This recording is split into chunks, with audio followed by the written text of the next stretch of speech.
आजम के गढ़ को फतह करने के बाद पहली बार रामपुर पहुंचे मुख्यमंत्री योगी आदित्यनाथ ने बिना नाम लिए ही अखिलेश और आजम पर जमकर प्रहार किया।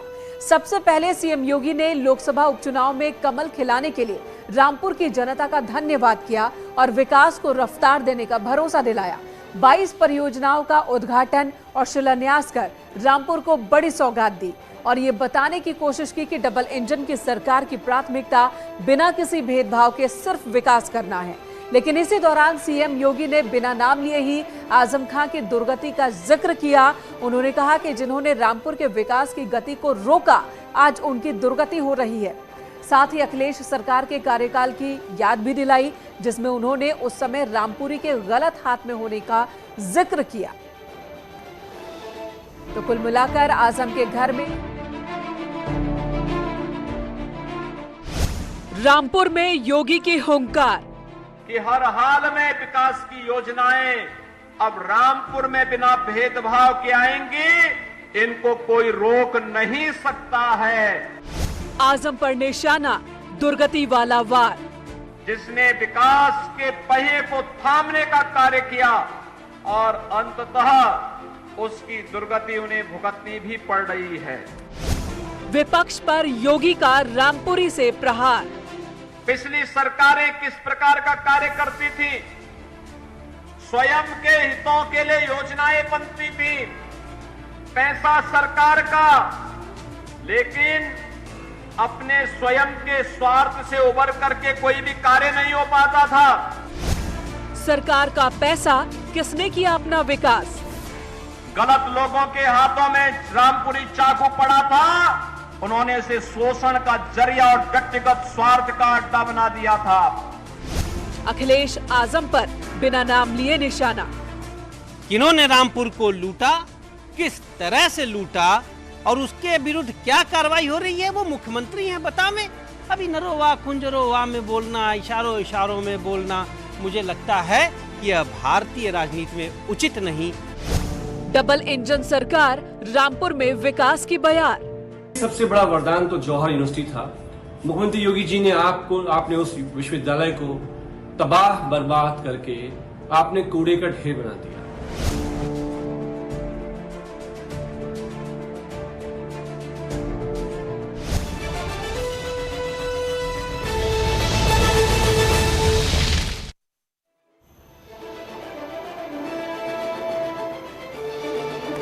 और इसी मुद्दे पर करेंगे महाबहस। इस वक्त हमारे साथ मेहमान जो जुड़ गए हैं वो हम आपको बता दें। इस वक्त हमारे साथ एसएन सिंह जी मौजूद हैं, प्रवक्ता बीजेपी। हमारे साथ धर्मेंद्र यादव समाजवादी पार्टी की ओर से वो अपना पक्ष रखेंगे और हमारे साथ दयाराम भार्गव प्रवक्ता एसबीएसपी भी जुड़ेंगे और साथ ही आलोक वत्स जी राजनीतिक विश्लेषक के तौर पर हमारे साथ मौजूद हैं।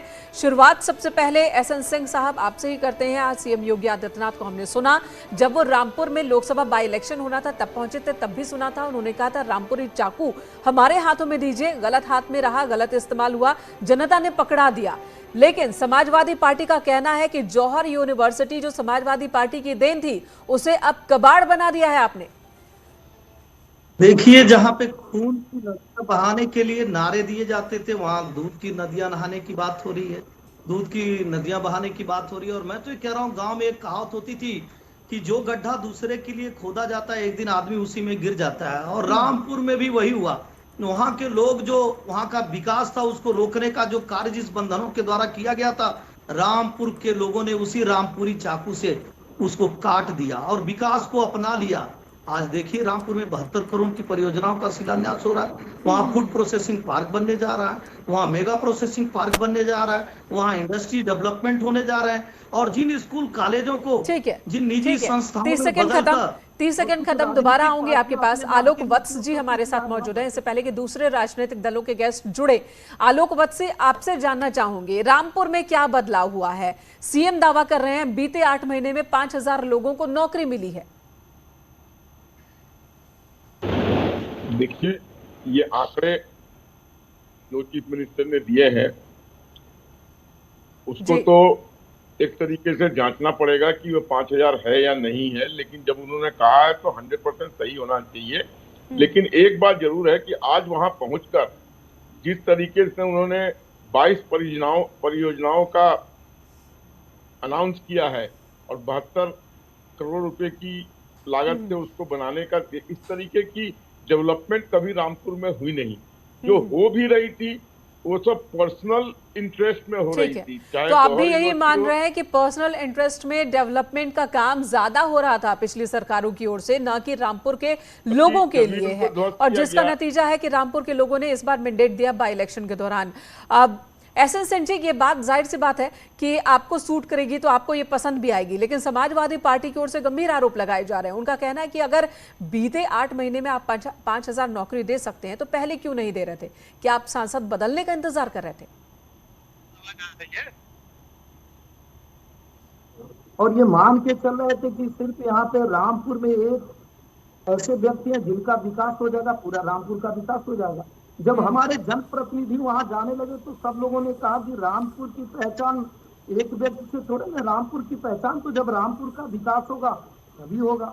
और जब उन लोगों ने करके दिखाया, घनश्याम लोधी साहब को जिता कर दिखाया, प्रदेश की जनता जब इस तरह से विकास को अपना रही है तो रामपुर के लोगों ने भी अपना।